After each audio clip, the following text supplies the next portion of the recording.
Shabbat Shalom.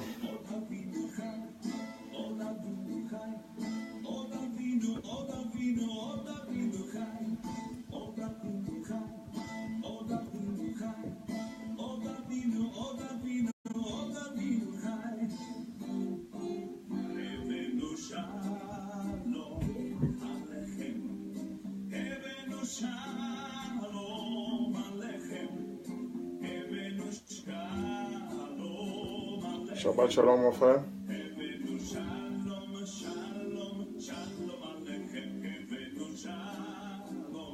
Shabbat Shalom, mon frère. Que l'Éternel vous bénisse davantage.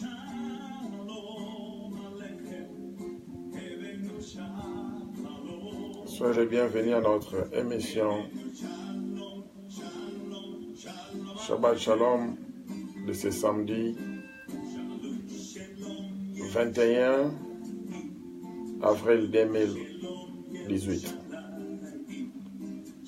Tout ce que vous pouvez faire, c'est d'aimer la page, s'il vous plaît, d'aimer la vidéo et puis la partager, s'il vous plaît. Nous allons commencer d'ici 5 minutes. Le temps de donner l'opportunité à tout le monde de partager la vidéo, s'il vous plaît.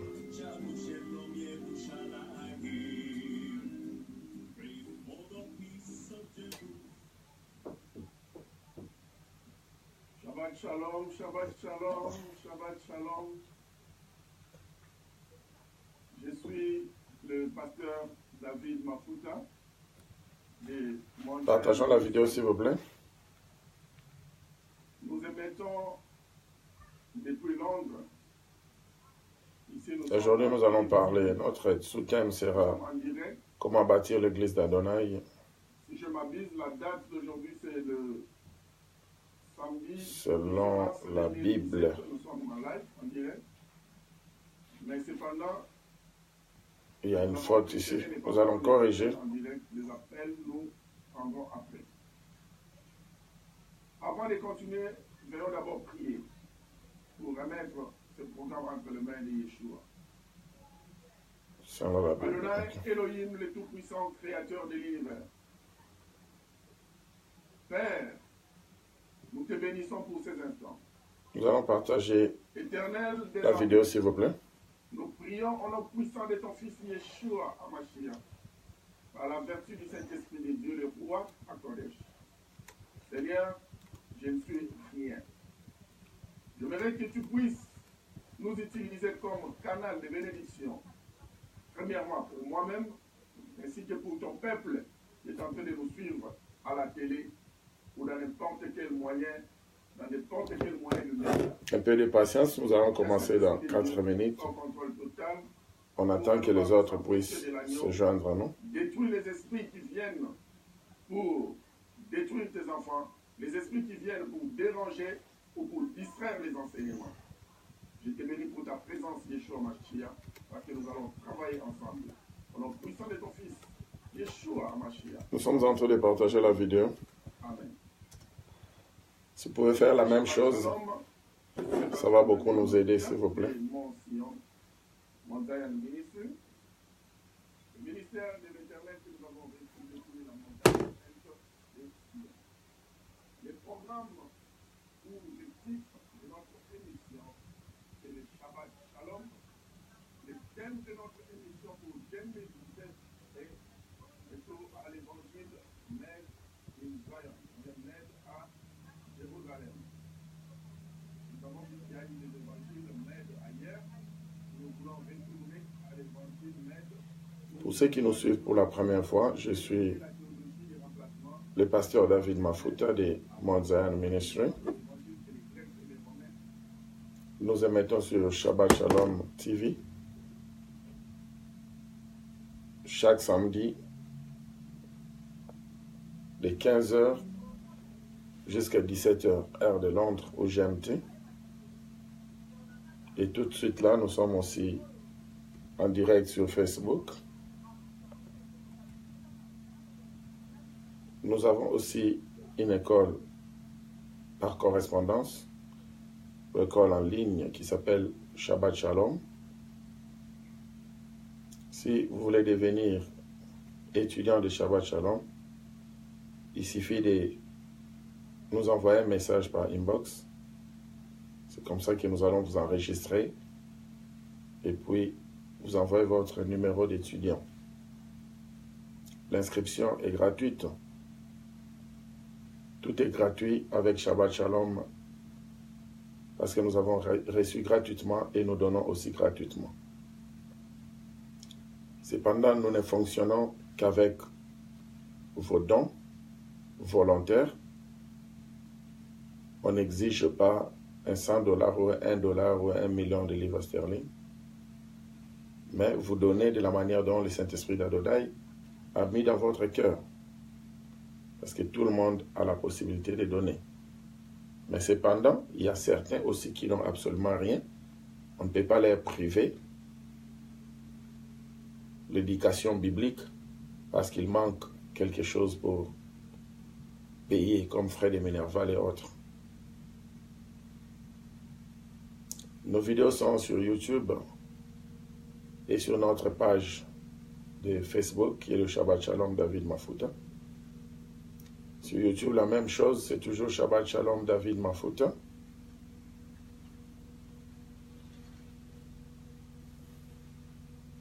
Aujourd'hui, c'est la vidéo numéro 59.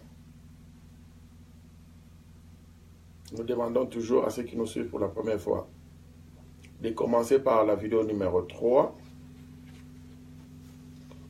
pour avoir l'idée générale concernant notre message. Et le thème central, notre thème central a toujours été retour à l'évangile fait à Sion. Parce qu'il y a des évangiles faits ailleurs, en Afrique, en Asie et partout au monde. Mais l'évangile pur fait à Sion, c'est notre thème principal pour l'année 2018 et jusqu'à ce que l'Éternel revienne. Et voilà, nous avons aussi des sous-thèmes. Par exemple, notre sous-thème d'aujourd'hui, c'est comment bâtir. Shabbat Shalom, pasteur, que l'Éternel vous bénisse davantage. Comment bâtir l'église d'Adonai selon les Saintes Écritures ou selon la Bible. Parce qu'il y a un fléau où tout le monde, soi-disant, est en train de bâtir une maison pour Adonai. Est-ce que nous sommes contre que les gens bâtissent des maisons, des châteaux pour Adonai? Je ne pense pas. Mais cependant, ok. Shabbat Shalom, ma soeur. Je ne sais pas si vous êtes en train de nous suivre. À partir de quel pays? Oui, je disais, les gens sont en train de bâtir des maisons, soi-disant qu'ils sont en train de bâtir pour Adonai. Mais selon les Écritures, ou à la lumière des Écritures, nous allons comprendre beaucoup de choses par rapport à la leçon d'aujourd'hui. Mais cependant, nous ne sommes pas contre que les gens puissent bâtir des maisons, des châteaux, des édifices pour l'Éternel qui a créé les cieux et la terre. Mais déjà, vous avez vu les passages bibliques d'Ésaïe 66 que nous avons mis. L'Éternel lui-même est en train déjà de poser une question. Si quelle maison les hommes pourraient lui bâtir parce qu'ils n'habitent pas des maisons construites par le main d'homme. Donc nous n'allons pas mettre la charrue devant le bœuf, mais nous allons étudier petit à petit jusqu'à ce qu'on arrive au point. Et c'est alors que nous comprendrions que la plupart d'églises que les gens sont en train de bâtir, ça n'a rien à voir avec la maison de l'Éternel, mais c'est plutôt autre chose. Certains parmi eux sont ignorants de ce qu'ils sont en train de faire, parce que c'est maintenant à la mode, il faut faire comme tout le monde. D'autres, par contre, ils savent ce qu'ils font. Ils savent ce qu'ils font. Ils sont déjà dans l'esprit de l'erreur. Mais je le dis et je le répète, nous ne sommes pas contre pour bâtir une maison à l'Éternel. Nous donnons encore 2 minutes à ceux qui nous suivent en direct sur Facebook. Si vous pouvez juste aimer la vidéo, s'il vous plaît, et puis la partager. Pour ceux qui ne sont pas encore abonnés sur notre page de Shabbat Shalom David Mafuta, vous pouvez vous abonner parce que c'est la page qui bénit un grand nombre au monde entier et notre ministère nous bénit et vous bénira davantage.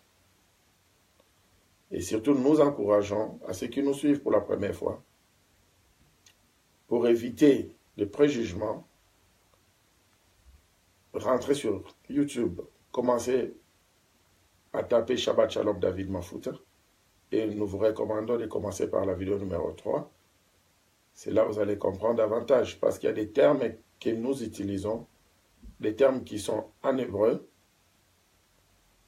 Alors parfois, dans la Bible, en français ou en anglais, ce sont des termes qu'on ne trouve pas parce que ce sont des termes qui ont été mal interprétés ou ce sont des termes qu'on ne devait pas interpréter. Par exemple, le nom du Seigneur qui est Yeshua Hamashiach. Hamashiach, c'est son titre, le Messie, ça peut s'interpréter dans toutes les langues. Meshaya, ça dépend de ta langue. Christo, Christ, mais cependant Yeshua est un nom propre. Et ça ne s'interprète pas, c'est comme mon nom propre, c'est David, je m'excuse. Mon nom propre, c'est Mafuta. Dans n'importe quelle langue, que ce soit en français, en hébreu, en lingala, en swahili, je reste Mafuta. Mohamed reste Mohamed parce que c'est son nom propre. Bouddha reste Bouddha parce que c'est son nom propre. Donc ce sont des termes que vous allez comprendre pendant que nous allons faire nos études ensemble pendant 1 heure du temps ou 2 heures du temps. À tout moment qu'on parlera de Yeshua Hamashiach, pour les Français, pour les francophones, c'est Jésus-Christ. Normalement, ça ne devait pas être interprété.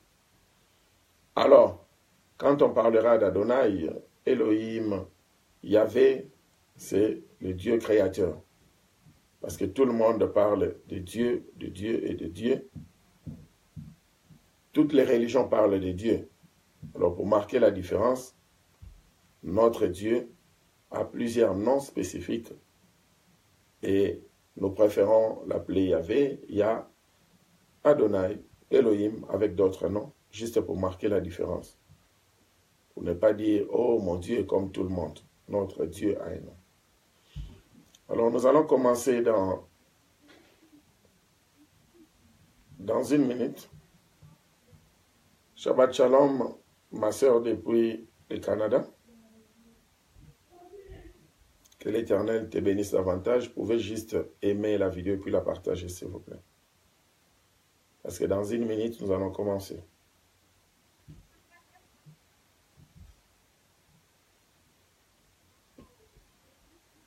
Nous allons commencer dans 1 minute. C'est ce que nous sommes en train de faire aussi. Nous sommes en train de partager la vidéo.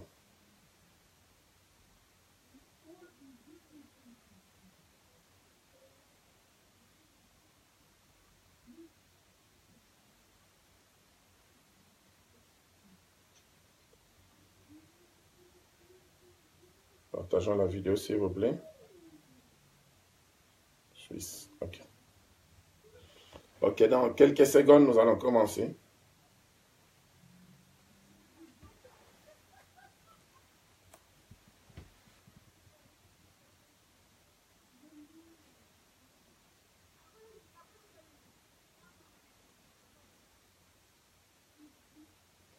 Nous allons commencer dans quelques secondes. Comment bâtir l'église d'Adonai selon les Saintes Écritures.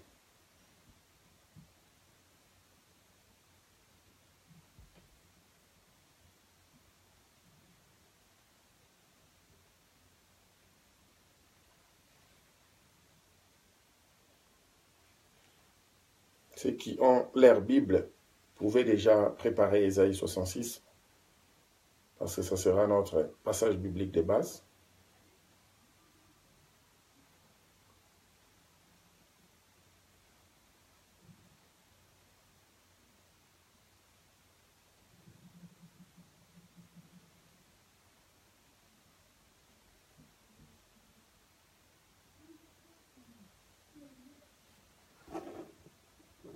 Partageons dans quelques secondes, on commence.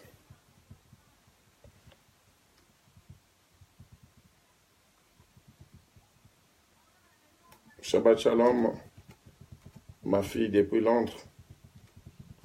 Vous êtes en avance, heureusement qu'on n'a pas encore commencé.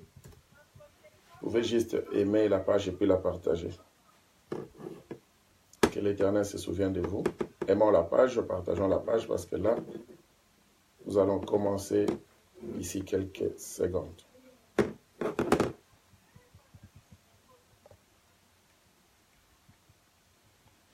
Jusque-là, je sais que vous n'avez pas encore eu la rediffusion de Shabbat Shalom 58 parce qu'on avait un problème avec notre serveur. Mais demain, vous aurez les deux vidéos, que ce soit la vidéo 58 et puis 59 directement.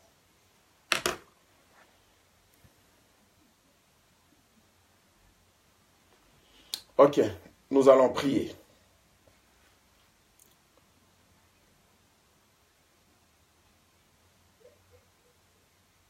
Nous allons prier. Adonai Elohim, le tout-puissant créateur de l'univers. Père, nous te bénissons pour ces instants. Cher Saint-Esprit d'Adonai, nous sommes devant toi, comme des simples étudiants, afin d'apprendre ta parole. Parce que tu dis dans ta parole, vous connaîtrez la vérité, et la vérité vous affranchira. Seigneur, nous sommes venus pour être affranchis au travers ta vérité. C'est pourquoi révèle-nous des choses cachées depuis la nuit des temps. Aide-nous afin que nous soyons humbles au travers de ces enseignements. Que ces enseignements nous bénissent premièrement et bénissent ton peuple qui est en train de nous suivre. Seigneur, loin de nous tout esprit d'erreur ou de faute ou de fausse doctrine. Dans le précieux nom de ton Fils Yeshua HaMashiach, nous avons ainsi prié. Nous tous. Amen. Amen. Ok. Nous prenons Ésaïe 66.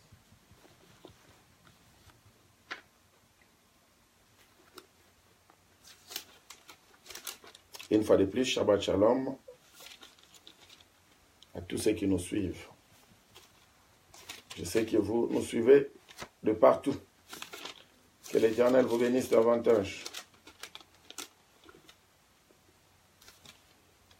Ésaïe 66.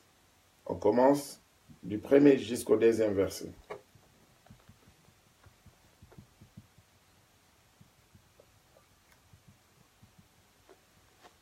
Ésaïe 66, du premier jusqu'au deuxième verset. Nous lisons la parole de l'Éternel. Ainsi parle l'Éternel, le ciel est mon trône, et la terre mon marchepied. Quelle maison pourriez-vous me bâtir, et quel lieu me donneriez-vous pour demeure? Toutes ces choses, ma main les a faites, et toutes ont reçu l'existence, dit l'Éternel.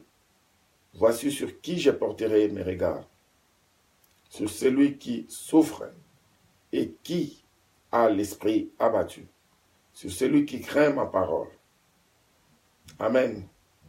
Nous allons prendre aussi les Actes des Apôtres, chapitre 7, du verset 46 au verset 49.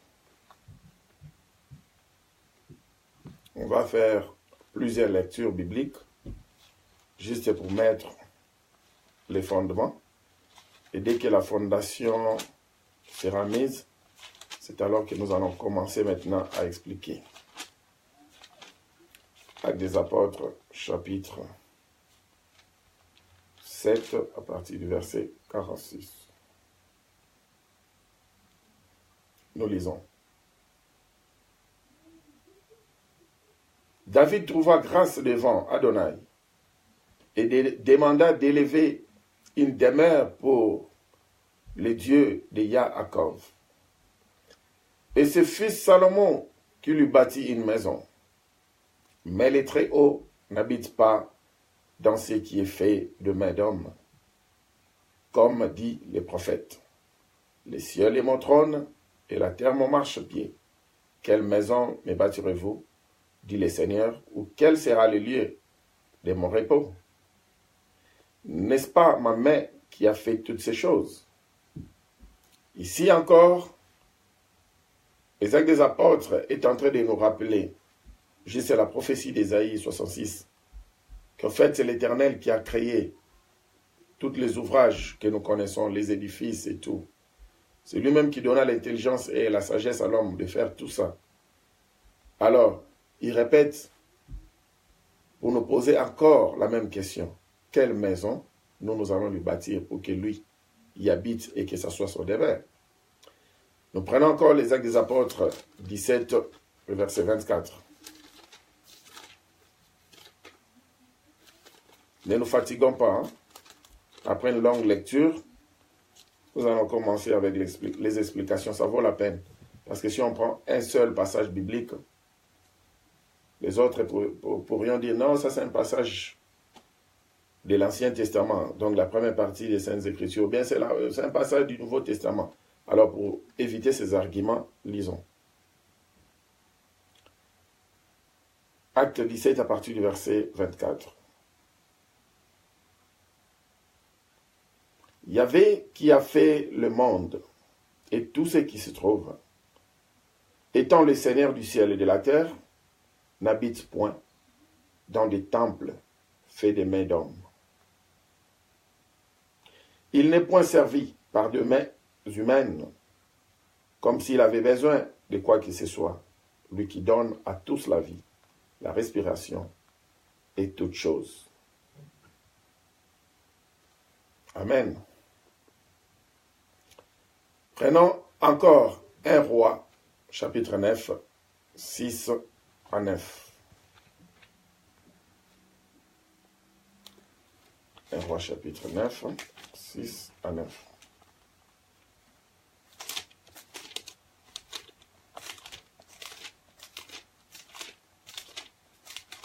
Un Roi, chapitre 9, 6 à 9.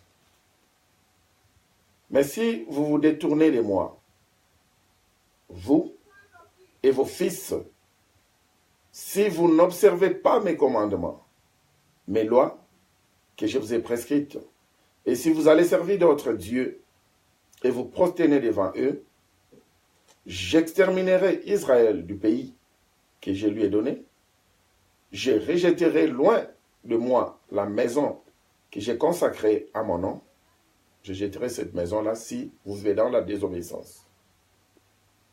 Et Israël sera un sujet de sarcasme et de raillerie parmi tout le peuple. Donc l'Éternel dit, même la maison que vous m'avez construite. Mais si vous continuez à vivre dans la désobéissance, vous ne respectez pas ma parole, mes lois, mes prescriptions, qu'est-ce que je ferai? Je vais vous chasser. Parce que nous avons vu déjà 3 versets qui nous parlent de ce que l'Éternel n'habite pas de maison construite par le main d'homme. Alors, il y a environ 39 versets qui parlent des maisons de l'Éternel que les hommes ont construites. Et l'Éternel insiste pendant environ 39 versets dans la Bible. Il dit qu'il n'habite pas dans des maisons construites de mains d'hommes. Ce n'est pas un verset, pas 2 versets, mais environ 39 versets. Prenons un autre verset avant d'avancer avec le message de Samuel chapitre 7 à partir du verset 5. De Samuel chapitre 7 à partir du verset 5. Va dire à mon serviteur David, ainsi parle l'Éternel, est-ce toi qui me bâtiras et qui me bâtirait une maison pour que j'en fasse ma demeure? mais je n'ai point habité dans une maison, depuis les jours où j'ai fait monter les enfants d'Israël hors d'Égypte jusqu'à ce jour. J'ai voyagé sous une tente et dans un tabernacle. Partout où je marchais avec tous les enfants d'Israël, ai-je dit un mot à quelqu'une des tribus d'Israël, à qui j'avais ordonné de paître mon peuple d'Israël, ai-je dit, pourquoi ne baptisez-vous pas une maison de cèdre? L'Éternel montre qu'il était toujours avec Israël. Il a toujours marché avec Israël, depuis qu'ils étaient en Égypte. Ils sont venus dans la terre promise. Jusqu'à aujourd'hui, ils continuent à marcher avec Israël. Et il leur pose la question, est-ce que moi, j'ai déjà demandé à qui que ce soit de me bâtir une maison? Parce qu'ils n'habitent pas dans des maisons construites de main d'homme. C'est pour cette raison qu'il posa la question. Prenons Genèse 28, 16 à 19. Pasteur, trop de passages bibliques, ça vaut la peine. D'ici peu de temps, nous allons juste nous envoler. Nous allons serrer nos ceintures et ça y est. Genèse 28 à partir du verset 16. Jacob s'éveilla de son sommeil et il dit, certainement l'Éternel est en ces lieux. Et moi, je ne le savais pas. Il eut peur et dit, que ce lieu est redoutable. C'est ici la maison d'Adonai. C'est ici la porte des cieux. Et Yaakov se leva de bon matin, il prit la pierre dont il avait fait son chevet, il la dressa pour monument et il versa de l'huile sur son sommet. Il donna à ce lieu le nom de Bethel, de Bethel en hébreu qui signifie la maison de l'Éternel. Mais la ville s'appelait auparavant Luz. Yaakov fit un vœu en disant, si Adonai est avec moi et me garde pendant ce voyage que je fais, s'il me donne du pain à manger et les habits pour me vêtir, et si je retourne en paix à la maison de mon père, alors l'Éternel sera mon Dieu. Cette pierre que je dressais pour monument sera la maison d'Adonai, la maison de mon Dieu. Et je donnerai la dîme de tout ce que tu me donneras. Vous voyez ici l'église en question, ou Bethel, qui est la maison de Dieu, la maison d'Adonai, c'est que le monsieur Jacob, qu'on a appelé à tort parce que son nom c'est Yaakov, donc suiveur de Yah, suiveur d'Adonai, il n'a pris qu'une seule pierre qu'il a consacrée et il a rendu ce lieu un lieu d'adoration. Et il a surnommé cette pierre-là, l'endroit où il avait construit l'autel, il a dit que ça, c'est la maison de Dieu. Alors, commençons maintenant avec notre message. Comment bâtir? Comment bâtir la maison d'Adonai selon la Bible? Il y a maintenant un fléau où c'est presque tout le monde qui bâtit des grandes maisons. Et le maison en question, ils disent que nous sommes en train de bâtir pour Adonai. Nous ne sommes pas non plus contre. C'est bien que ça soit ainsi. Alors, ils appellent ces maisons-là les églises locales, où les gens partent pour prier, les gens partent pour adorer. Ce n'est pas mauvais. Mais cependant, tous les passages bibliques que nous venons de lire, il y en a environ 39 du même genre dans la Bible, qui nous répètent la même chose, que Dieu, Adonai, n'habite pas des maisons construites par le main d'homme. Est-ce que là, nous sommes en train de nier que ceux qui construisent, soi-disant, des maisons pour Adonai, cela signifie qu'Adonai n'habite pas là? Est-ce qu'on a dit ça? On n'a pas dit ça.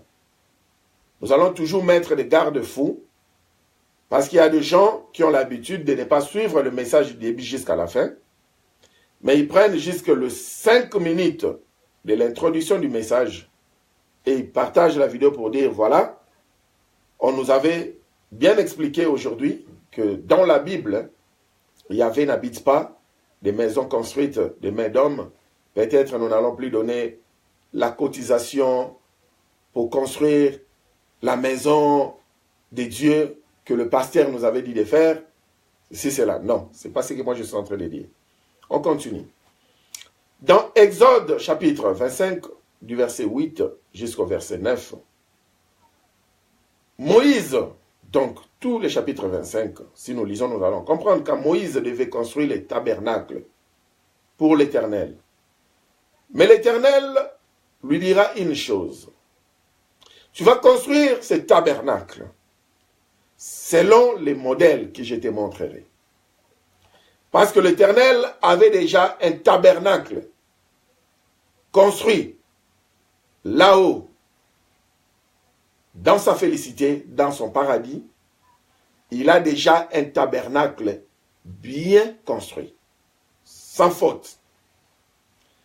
Alors, l'Éternel lui dira que tu ne feras pas autre chose, sinon tu ne pourras que recopier ce que moi, je te montrerai.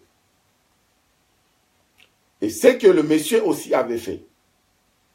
L'Éternel lui a donné la vision claire concernant le tabernacle que lui-même l'Éternel avait jadis construit dans son paradis. Et il lui a dit, voici le modèle, suis ce modèle pas à pas. Et c'est ce qu'il avait fait. Jusqu'à ce que la réussite était complète, la réussite était totale. Parce qu'il avait bâti un tabernacle selon les modèles qu'il avait vus au ciel.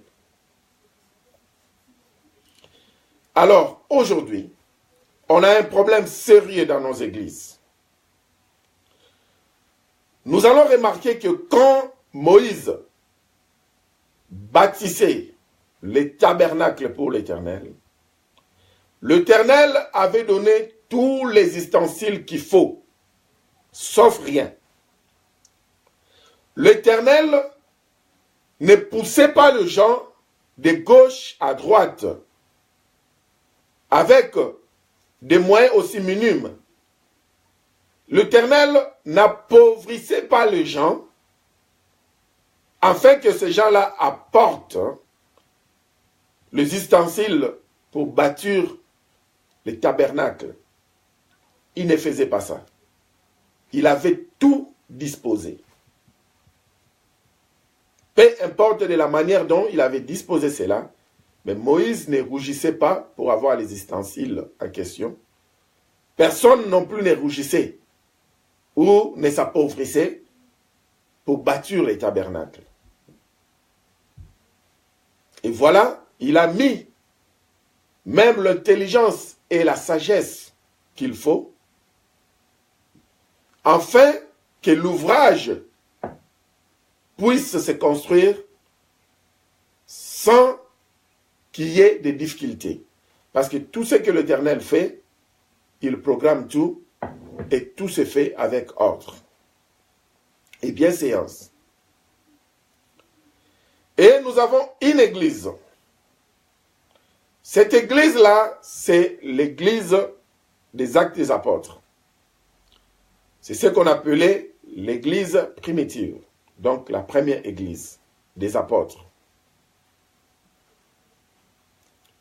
Cette église-là était une église qui se voyait pauvre en matière de finances, en matière de matériel. Mais cependant, l'église en question, dans le sens propre du terme, n'était pas pauvre. Parce que cette église avait des ressources qui étaient des humains.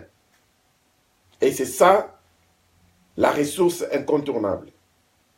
Si vous voyez aujourd'hui le monde entier est contre l'Afrique, parce que la ressource que l'Afrique a, la première ressource, ce ne sont même pas des diamants, des coltans, de l'or, mais la première ressource que l'Afrique a, c'est d'abord sa population. N'utilisons pas des termes techniques. La population, les humains, sont une grande richesse. Pouvez-vous imaginer cette église dans les Actes des Apôtres au chapitre 2, juste après les discours de Pierre, il y a eu environ 3000 membres qui se sont ajoutés du coup. Et dans la culture juive, on ne compte pas les femmes, on ne compte pas non plus les enfants quand il s'agit d'une assemblée. Donc quand il s'agit d'un groupement de gens, on ne compte que le nombre d'hommes. Donc si on dit il y avait environ 3000 hommes, imaginez-vous dans des groupements, dans les assemblées, nous avons toujours plus de femmes que d'hommes. Et nous avons toujours beaucoup d'enfants.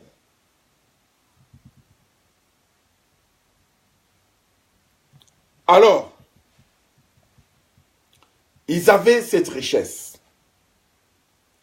Mais cependant, l'Église était pauvre.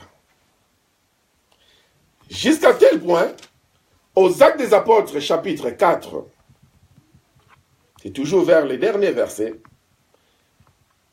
je prends à partir du verset 33, les apôtres rendaient avec beaucoup de force témoignage de la résurrection du Seigneur Yeshua, et une grande grâce reposait sur tous, car il y avait parmi eux aucun indigent. Tous ceux qui possédaient de champs ou de maisons les vendaient, apportaient les prix de ce qu'ils avaient vendu et les déposaient aux pieds des apôtres. Et l'on faisait,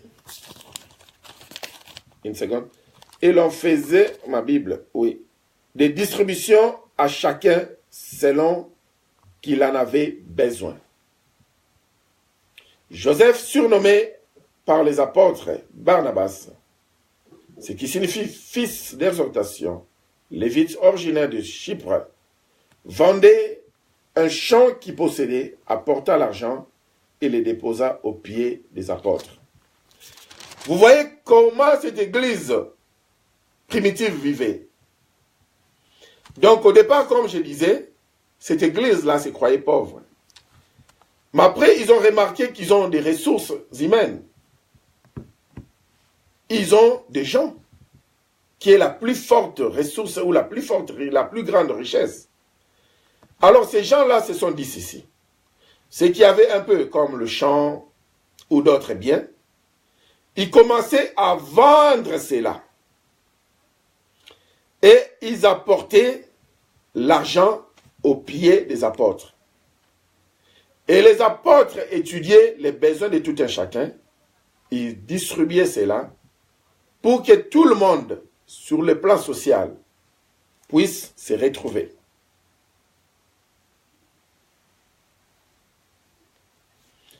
Pour que tout le monde puisse quoi? Se retrouve avec le peu qu'ils avaient. Donc, quand ils vendaient, ils regardaient, ok David, tu as un problème. Quel est ton problème? Oui, mon problème est que mes enfants ne peuvent pas aller à l'école parce qu'ils n'ont pas de frais scolaires. Alors, c'est combien? C'est 5 000 livres sterling. Ils vont remettre 5 000 livres sterling à David. Et c'est un frère qui a vendu sa maison, ou une sœur qui a vendu sa maison. Et Jacques, c'est quoi ton problème? En fait, le créancier devant ma maison, parce que je lui dois, il veut me prendre mes enfants. C'est combien la dette en question? 5 000 livres sterling, tu prends. XY, c'est quoi ton problème? Mon problème est que je ne sais pas payer mon loyer. Alors, comme tu ne peux pas payer ton loyer, prends ces 5 000 livres sterling. Et c'est comme ça.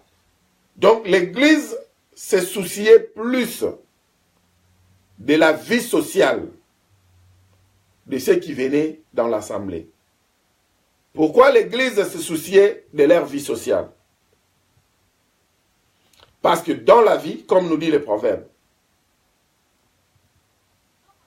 tant que nous sommes sur cette terre des hommes, il suffit que nous ayons à manger et à boire, ainsi va la vie.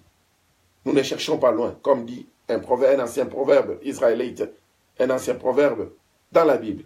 Il suffit d'avoir le manger et le boire, ainsi va la vie. Alors, un peuple qui est affamé, qui n'a pas à manger, qui n'a pas à boire, et ce peuple a une âme qui est la résidence de toutes les émotions, des soucis, des impulsions. Ce peuple sera exposé. Et c'est ce que nous voyons aujourd'hui. Dans nos églises locales, contrairement à ce que nous venons de lire dans les Actes des Apôtres chapitre 4, l'église locale ne se soucie pas de la vie sociale de son peuple. L'église ne se soucie pas de l'âme de ceux qui viennent dans leurs assemblées.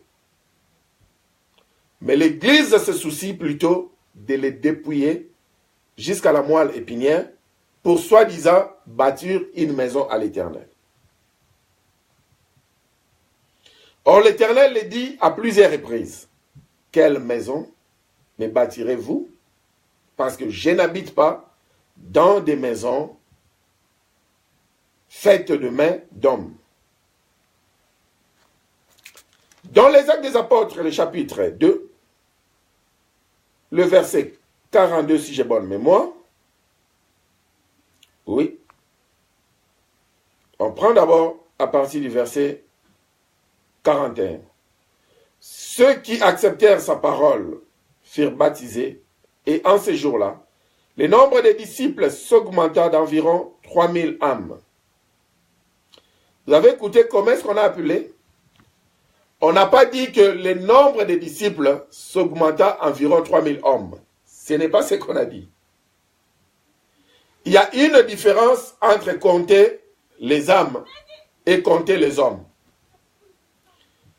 Aujourd'hui, dans notre église ou dans nos églises locales, on compte plutôt d'hommes, on ne compte pas les âmes. Je souligne cela parce que je vais y revenir. On dit environ 3000 âmes se sont ajoutées à la maison de l'Éternel. Le fait d'utiliser environ 3000 âmes, cela signifie que ce sont des personnes qui ont écouté la parole de l'Éternel. Cela a pénétré leur âme, le lieu ou la résidence de leurs sentiments, de leurs désirs, de leurs soucis, de leurs impulsions. Jusqu'à tel point, ça les a convaincus. Ils ont accepté d'abandonner les choses de ce monde et les dieux de ce monde. Ils ont accepté les dons gratuits de Yahvé qui est Yeshua HaMashiach. Ils ont accepté d'appartenir à sa famille. Ils se sont repentis et ils veulent bien profiter de ces dons-là. Donc ce sont des hommes qui sont déjà dans le processus de la conversion totale et complète.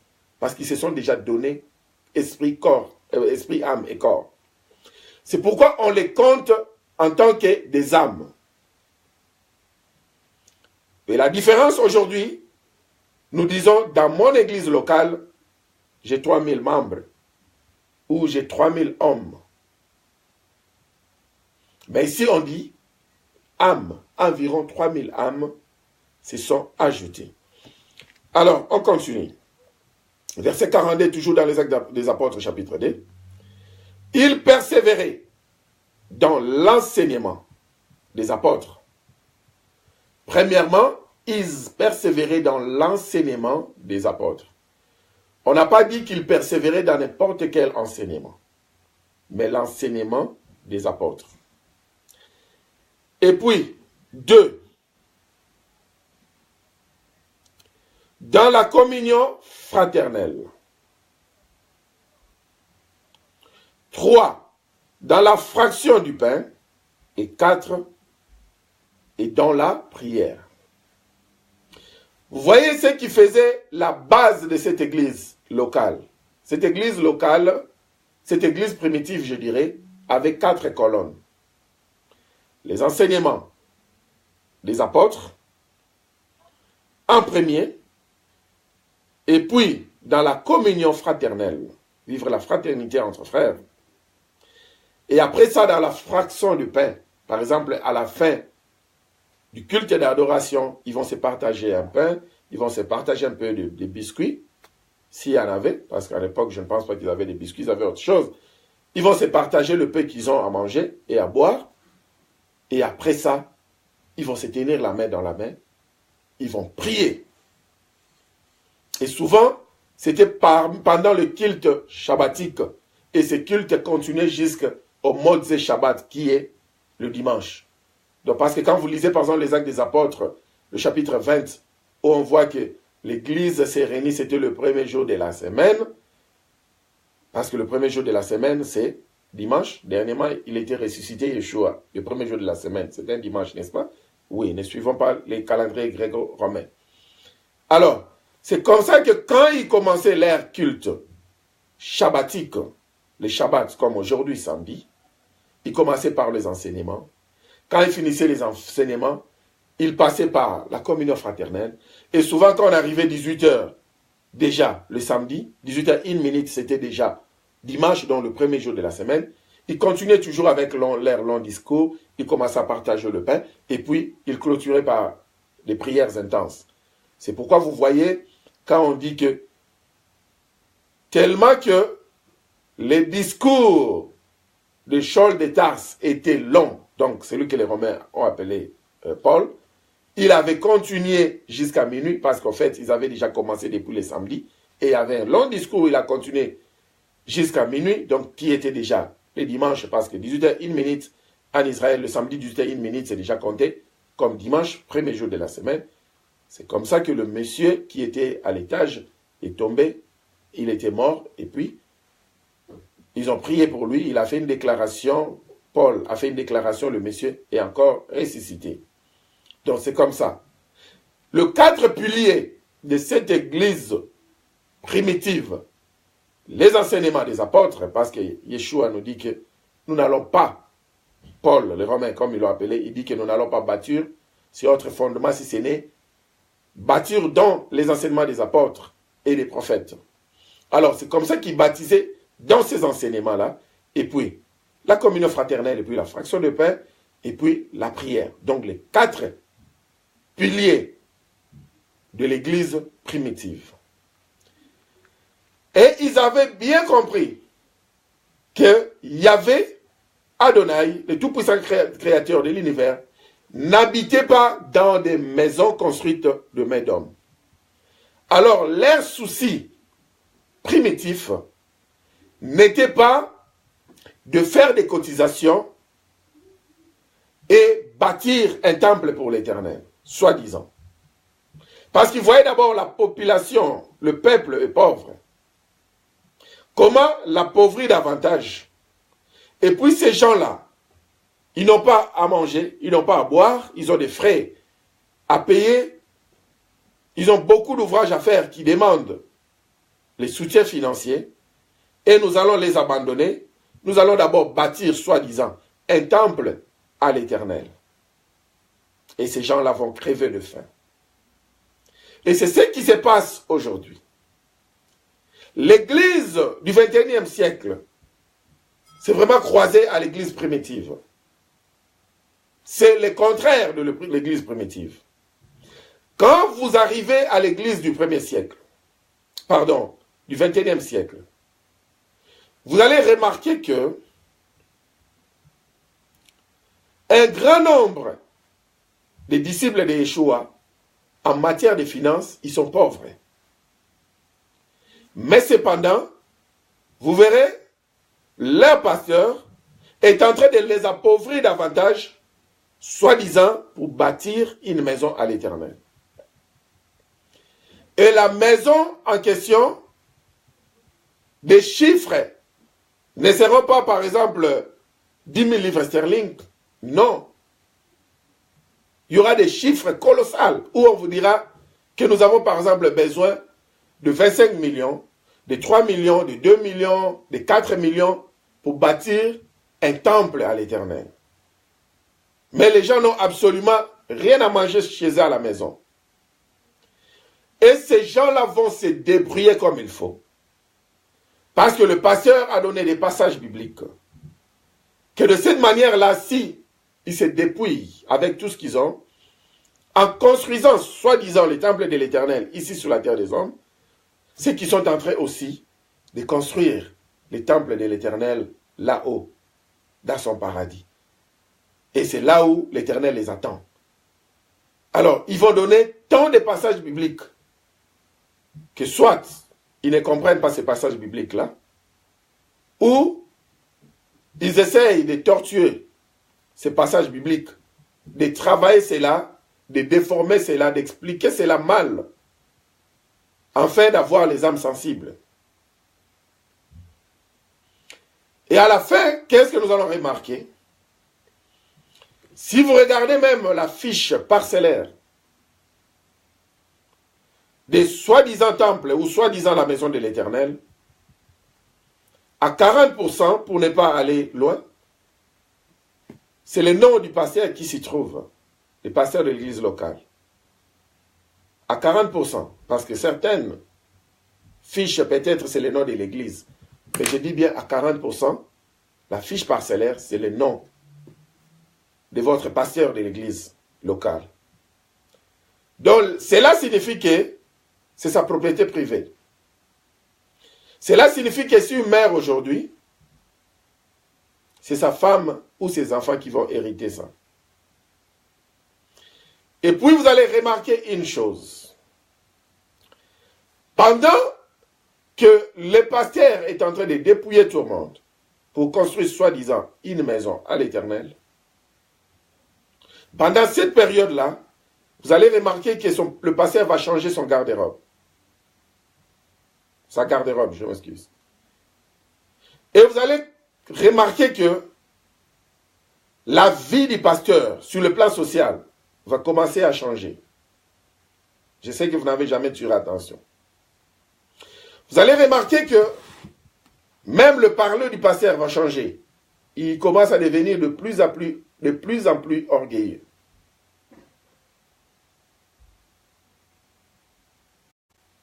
C'est alors qu'il faudrait comprendre qu'en ces moments-là, les justes doivent commencer à se poser des questions.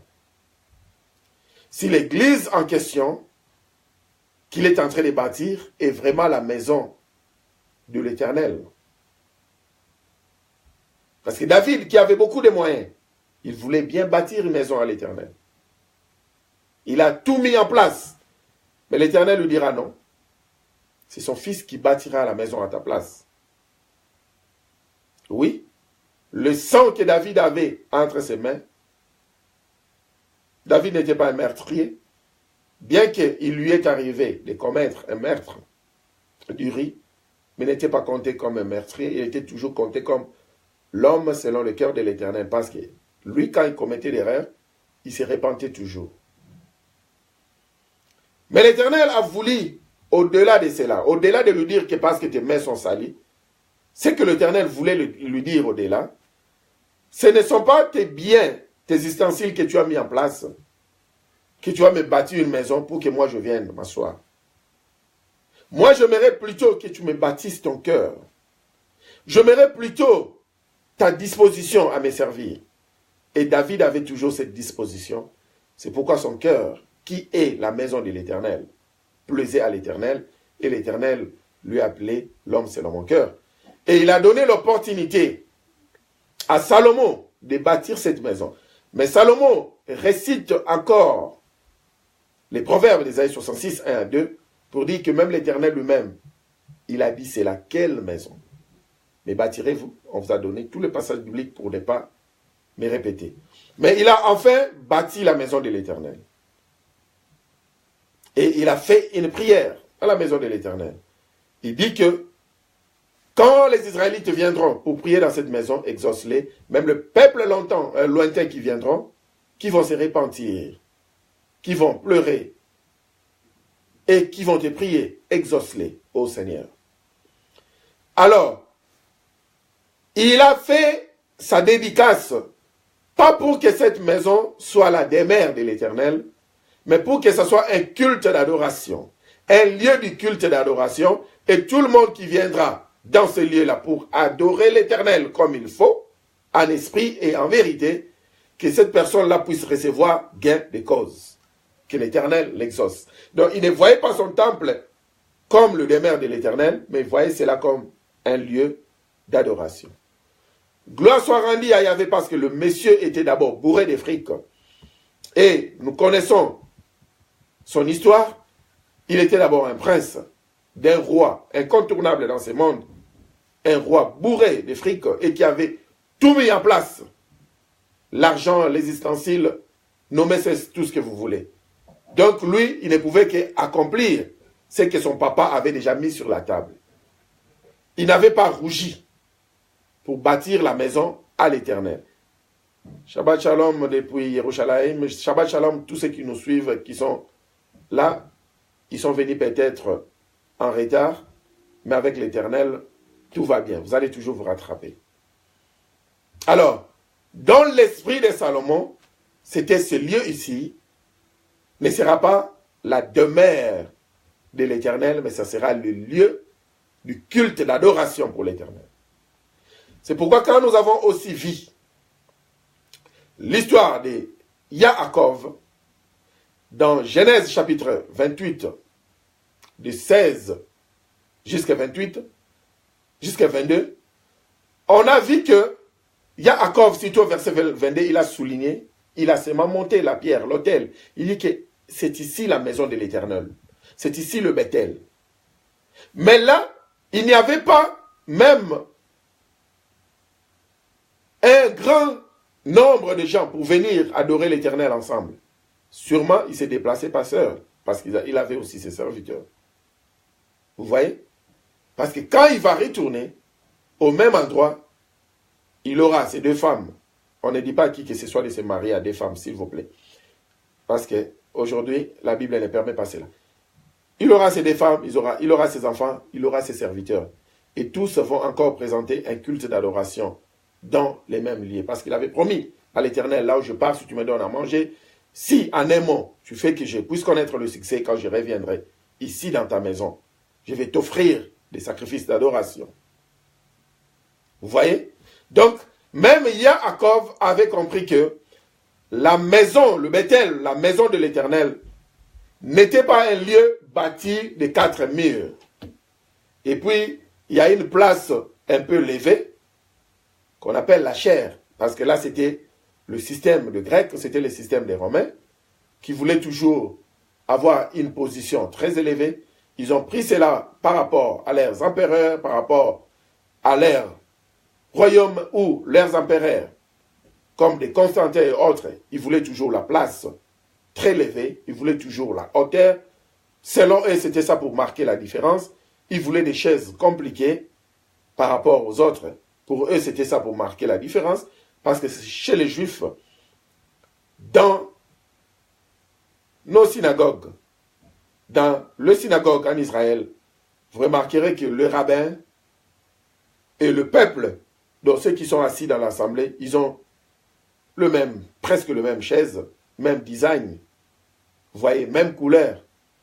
Et parfois dans des synagogues, tout le monde est au même niveau, et les rabbins s'assoient, tout le monde est assis, ils les enseignent. Ça donne aussi l'esprit d'humilité. Mais les Romains, le fait déjà de lever une place là, ça crée déjà quelque chose. Et cette différence-là, beaucoup d'hommes de Dieu ne savent pas se maîtriser. Quand seulement ils se voient déjà du haut de la chair, ils pensent qu'ils peuvent maintenant piétiner tout le monde. Quand ils se mettent déjà en costume, c'est autre chose. Quand ils se mettent déjà en toge, c'est autre chose. Alors, c'est là où ils vont piétiner tout le monde. Alors, c'est ça. Salomon, Yaakov, n'ont jamais pensé que c'est les 4 murs qui sera la demeure de l'Éternel. Mais ils ont pensé aux peuples qui viendront pour adorer. Quand ce peuple va se repentir et va t'adorer en esprit et en vérité, exauce ce peuple.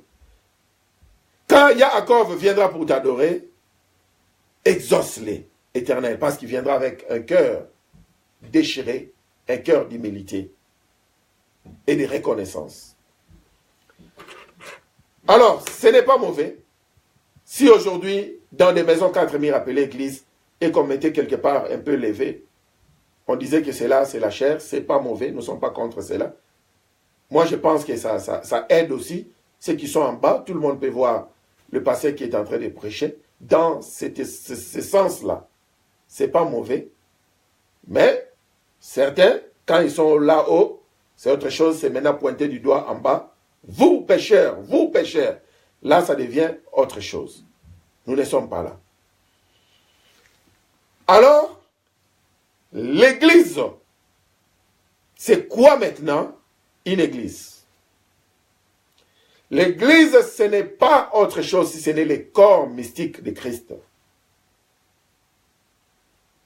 C'est juste le corps mystique de Christ. Et l'église est spirituelle. Elle n'est pas matérielle, elle n'est pas physique.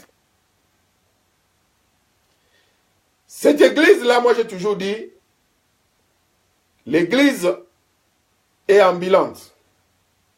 Ça signifie, elle se déplace avec vous, elle se déplace avec moi. Le gens de ce monde, même ceux qui ne connaissent pas Yeshua, ils connaissent la définition de l'église, ne vous en faites pas. On a des chanteurs qui ont chanté la maison de l'Éternel, c'est le cœur de l'homme. Effectivement, c'est vrai. Ils connaissent la vérité. C'est pourquoi un bon cœur comme le cœur de David était une maison de l'Éternel. C'est pourquoi l'Éternel a loué ce cœur-là. Il a dit que l'homme selon mon cœur. Donc l'homme selon les modèles de mon église. Un monsieur toujours humble. Même quand il commet l'erreur, il se répand toujours. Il ne se tape pas la poitrine pour se montrer que lui est plus que tout le monde. Ou bien pour se montrer que lui ne pêche pas. Pour pointer le doigt aux autres pour dire vous. Mais lui, il avait l'habitude de dire non. Alors, le corps mystique de Christ, une église qui est spirituelle. Et cette église est composée de tout le peuple, de toutes les nations. Tous ceux qui croient à l'Éternel, tous ceux qui croient à son Fils, font partie de cette église, qui est le corps de Christ. Galates chapitre 3, les versets 28. Il n'y a plus ni juif, ni grec. Il n'y a plus ni esclave, ni libre. Il n'y a plus ni homme, ni femme. Car tous, vous êtes un en Yeshua HaMashiach. C'est pourquoi ceux qui ne comprennent pas la parole de Yahvé ou qui essaient de mal interpréter pour une raison ou une autre, quand ils disent par exemple, une femme ne peut pas se lever pour prêcher. Je ne sais pas si ils peuvent ne fût-ce qu'interpréter ce message. En Christ, on ne se voit pas femme, on ne se voit pas homme. En Christ, c'est le lieu où toutes les âmes se réunissent. C'est le lieu où tous les esprits se réunissent. Et je ne parle pas de n'importe quelle âme. Je parle des âmes qu'on nous a dit dans les Actes des Apôtres. On a lu chapitre 2, le verset 41, où, quand Pierre était en train de donner son discours, environ 3000 âmes se sont ajoutées à l'église primitive. Dans ce corps mystique de Christ est formé des âmes dont leurs sentiments, leurs impulsions, leurs émotions sont en Christ. Et ce sont eux-là qui forment l'Église. Et c'est ça l'Église. Vous voyez l'ensemble de ces âmes-là. Je ne parle pas l'ensemble d'hommes, mais je dis l'ensemble de ces âmes-là qui se sont donnés complètement à Yeshua. Ce sont eux-là qui forment l'Église. Et ce sont eux qui sont l'Église. Et nous n'avons qu'une seule Église. Et elle est spirituelle. Mais cependant, nous tous ne pouvons pas rester au même endroit pour commencer à prier, à recevoir des enseignements et autres. Ça ne sera pas possible. Et voilà qu'il n'y a plus juifs, il n'y a plus grecs, donc tout le monde, que ce soit les juifs, les grecs, les travailleurs, que ce soit le païen, donc le peuple, non juifs, les esclaves, nous tous nous formons un seul corps. Alors imaginez-vous si on dit qu'il y a par exemple un culte où toutes les âmes qui servent Yeshua vont se réunir. Il n'y aura pas une place aussi grande sur cette terre des hommes qui pourra nous contenir. C'est pourquoi il y a ceux-là qui sont à gauche, d'autres sont à droite. On appelle cela les assemblées. Où nous pouvons emprunter un terme que tout le monde a déjà accepté, une église locale. C'est juste un terme qu'on emprunte pour dire une église locale. Mais en fait, l'église locale n'est pas l'église spirituelle. Alors, à cause de cela, pour comprendre que ceux qui, soi-disant, bâtissent des maisons pour appeler l'église, ils sont loin des Écritures, c'est pourquoi ils se chamaillent entre eux. C'est pourquoi ils bagarrent, c'est pourquoi ils se lancent des jetons, des injures, des insultes. Il y a des fois même, ils se battent. Ils ont créé un esprit de concurrence, où tout le monde veut faire comme l'autre. Comme celui-là a bâti une maison de 2 niveaux, soi-disant la maison de l'Éternel, moi aussi je bâtirai une maison maintenant de 4 niveaux. L'autre là vient, non, moi ça sera 5 niveaux. Et ils ne s'attendent pas entre eux. Et aujourd'hui, tout le monde qui soi-disant se dit membre de l'Église a un message différent du message que les apôtres juifs nous ont prêché. Or, dans les Actes des Apôtres, chapitre 2, dit, ils persévéraient dans les enseignements des apôtres. On pouvait directement dire dans les enseignements de Christ. Mais pourquoi n'ont pas dit directement dans l'enseignement des apôtres? Parce que les enseignements des apôtres, c'est l'enseignement de Christ. Mais quels sont les enseignements des apôtres?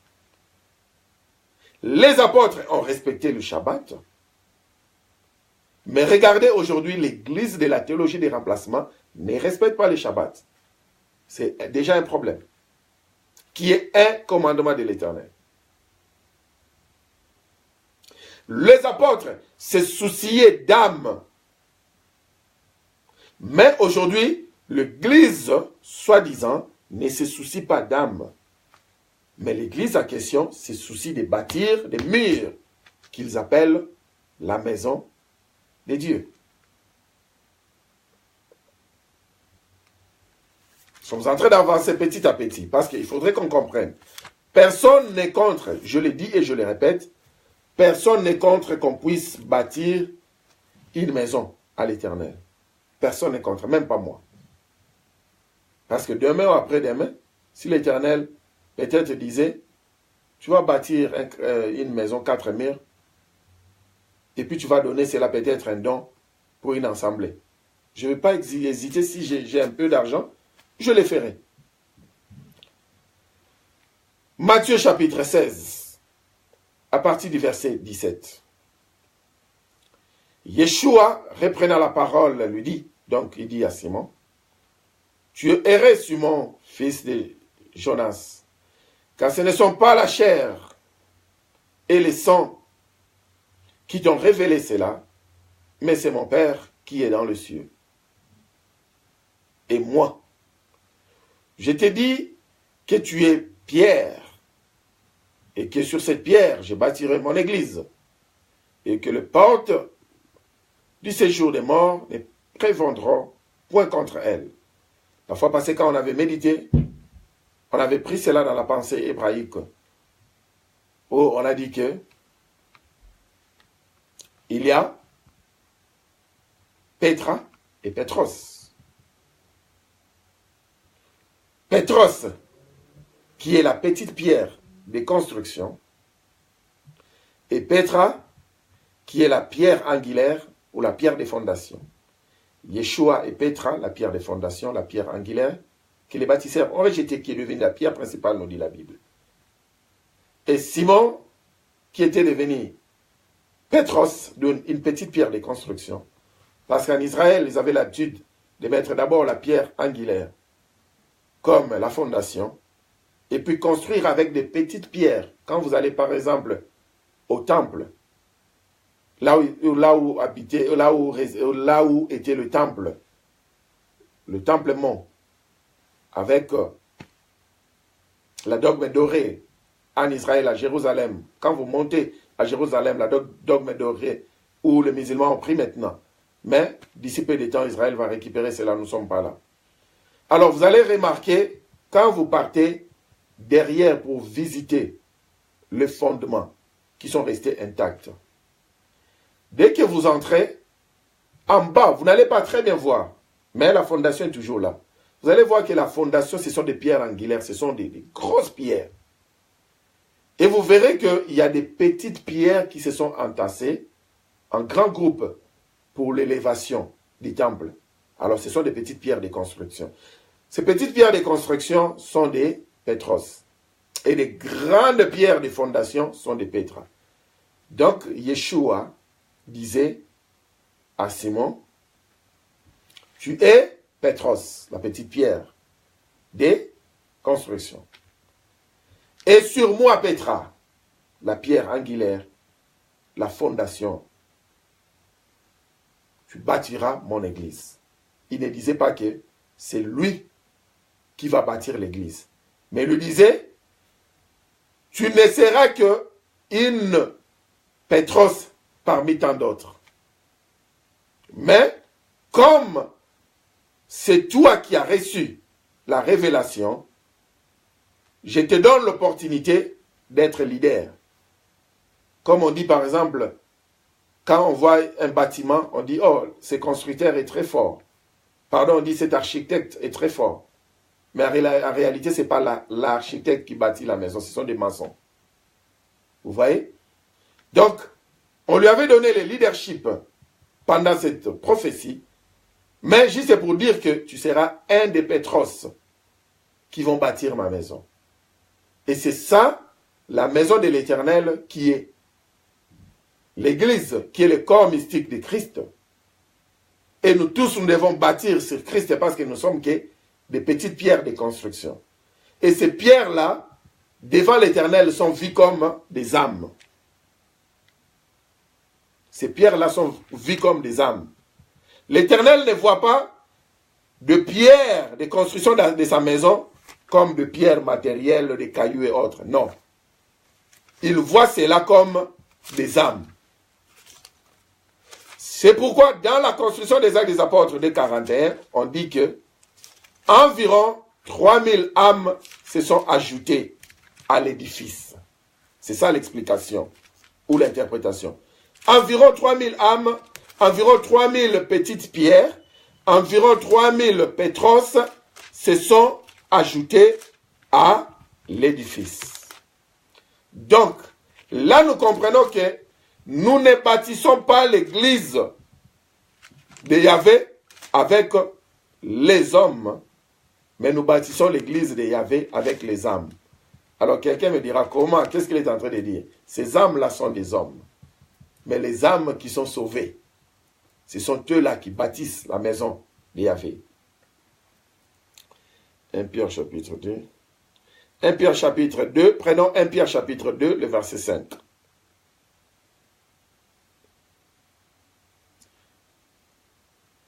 À partir du verset 4. 1 Pierre chapitre 2, à partir du verset 4. Approchez-vous de lui, pierre vivante. Oh, alléluia. Approchez-vous de lui, pierre vivante, rejetée par les hommes, mais choisie et précieuse devant Yahvé. Et vous-même, comme des pierres vivantes, édifiez-vous pour former une maison spirituelle. Un saint sacerdoce, afin d'offrir de victimes spirituelles agréables à Adonai par Yeshua HaMashiach. Là, c'est clair. Parce que quelqu'un dira, peut-être ce que ce monsieur dit, est-ce qu'il va trouver un passage biblique qui va appuyer ce qu'il dit? Ce qui est avantageux avec notre école que vous êtes en train de suivre, le Shabbat Shalom, nous ne donnons pas des enseignements sans prouver cela dans la Bible. Et comme les chrétiens de Béret, vous pouvez retourner chez vous à la maison, revérifier les Écritures. 1 Pierre 2,5 nous montre clairement que nous sommes, nous, des pierres vivantes. Et que c'est nous dont l'Éternel a besoin pour bâtir sa maison spirituelle.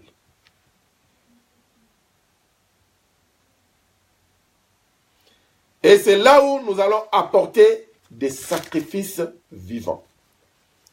Alors, quels sont ces sacrifices vivants que nous allons apporter dans sa maison? Quels sont les sacrifices vivants que nous allons apporter dans sa maison?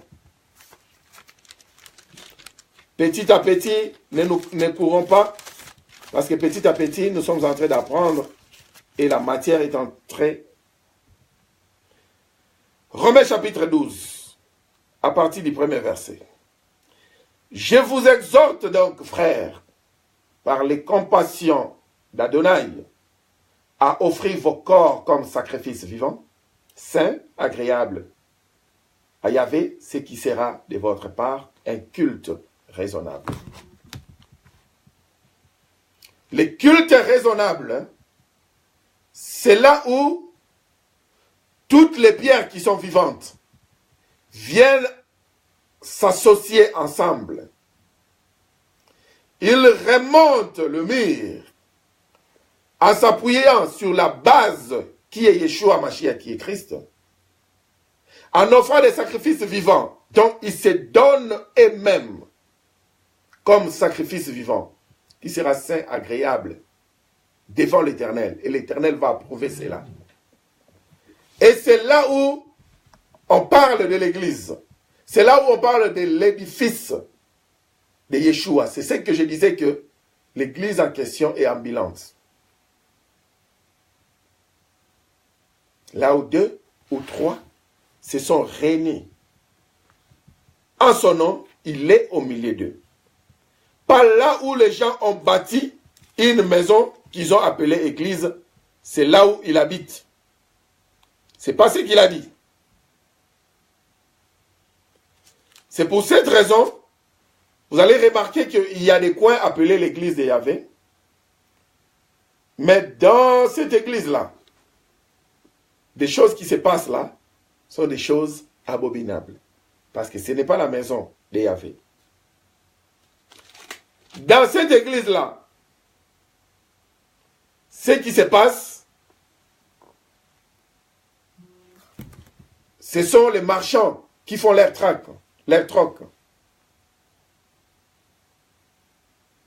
Les gens viennent pour autre chose, pas pour adorer l'Éternel.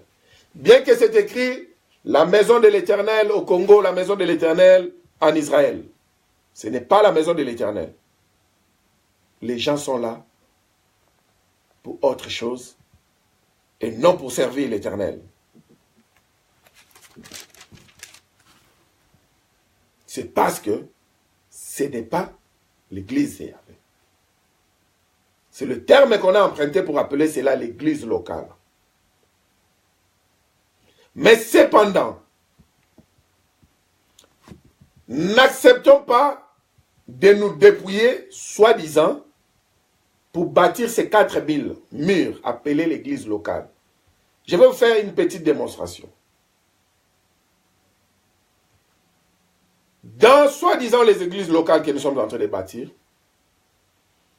vous allez remarquer que le modèle de la construction demande des millions. La chair du pasteur, là où le pasteur va commencer à rester dans l'église, ces petits coins qu'on appelle chair, vous allez remarquer comment est-ce qu'ils vont embellir cette chair-là. Ça coûte déjà beaucoup d'argent. Alors, qu'est-ce que ces embellissements ont à voir avec la vie des âmes qui viennent à l'église?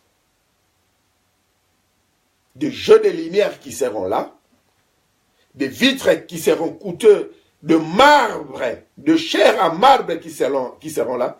Qu'est-ce que cela a à voir avec les âmes?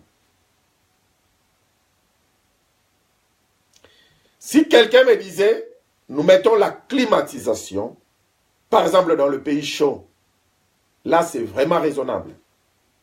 Parce que les âmes qui viennent pour s'asseoir, quand il fait très chaud, parfois la chaleur peut déranger aussi la vie d'adoration. Oui, ça peut déranger. Comme là, il fait très chaud ici à Londres. Je ne me sens même pas à l'aise. Je m'excuse, pourquoi est-ce que je mets ces trucs en haut? Mais c'est déjà trop tard. Je m'excuse pour cela. Je ne me sens même pas à l'aise. Alors si on pouvait mettre la climatisation, ça va aider le peuple d'Adonai.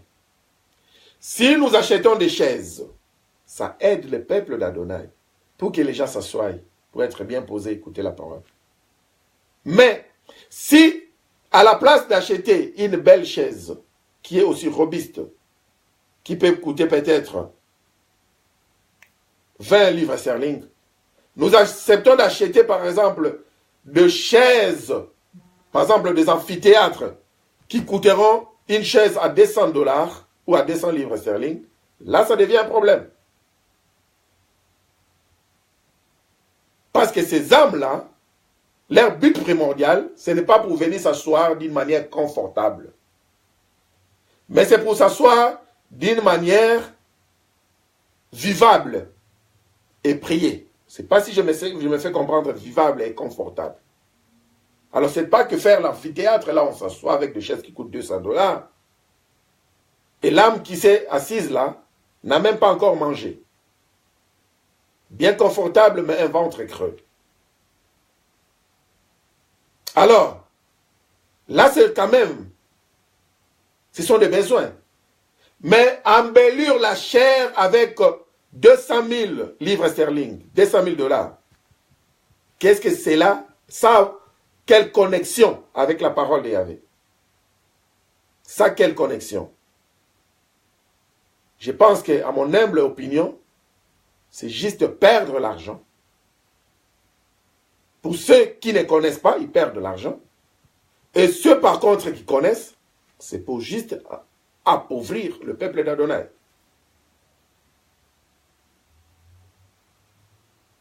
Vous voyez?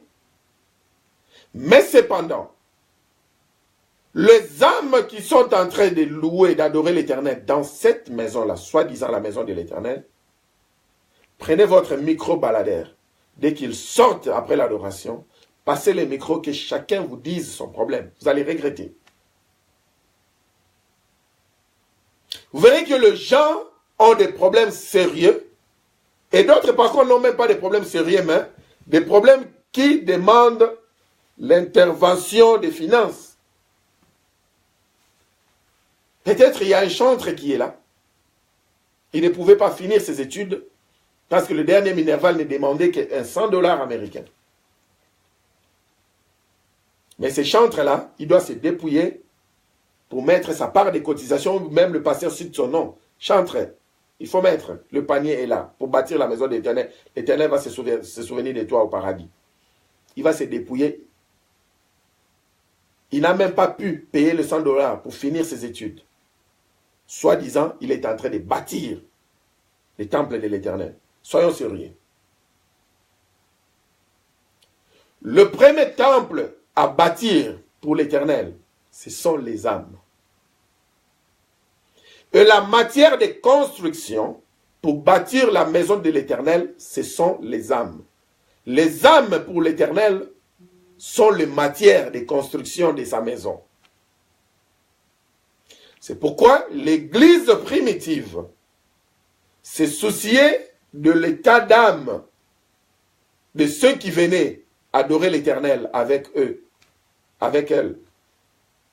Et non pas dépouiller ces gens-là pour se construire soi-disant des bâtiments, et ces gens-là restent pauvres davantage, et c'est le pasteur, quelques mois plus tard, qui va rouler avec une grosse Mercedes, qui va s'acheter une belle maison, et le pasteur en question ne travaille pas, s'il vous plaît, il ne travaille pas par l'église. Et si vous remarquez la vie qu'il est en train de mener, c'est au-delà de ce qu'il reçoit comme dîme. Mais lui, il va vous faire croire que c'est l'Éternel qui l'a béni. Or, en réalité, ce n'est pas l'Éternel qui l'a béni, c'est lui qui est en train de vous dépouiller. Il prend vos biens pour devenir ce qu'il est. Ce n'est pas l'Éternel qui les bénit. Il s'est béni lui-même. Et cette bénédiction se fera suivre des chagrins. Raison pour laquelle nous avons vu beaucoup, par exemple en Afrique, qui ont bien commencé. Mais aujourd'hui, nous connaissons leur position. Vous voyez? Nous connaissons leur position. Ce sont des leçons à prendre. Parce que même les gens de ce monde diront, tout se paye ici-bas. Je peux juste emprunter cela. Mais la Bible aussi dit que c'est la fait qui justifie les moyens. Alors, petit à petit, comme j'avance, on démontre que je ne suis pas contre qu'on puisse bâtir l'église de Yahvé. Mais, je suis contre que cela vienne en premier par rapport aux âmes qui sont même la matière première de construction de cette église-là. On n'a pas vu à l'église primitive, dans les Actes des Apôtres chapitre 4, les 3 premiers versets, on continue aussi dans les Actes des Apôtres chapitre 5, on a vu comment Saphira et Ananias seront morts. Vous voyez? Quand ils vendaient leurs biens, ils ne disaient pas, bon, vendons nos biens, et puis venons maintenant, commençons d'abord à bâtir une maison confortable pour l'Éternel, et les âmes restaient affamées, soyez là avec tant de problèmes. Vous savez déjà, nous qui prions Yeshua, le monde ici nous a déjà haïs. Jean chapitre 10 nous dit cela.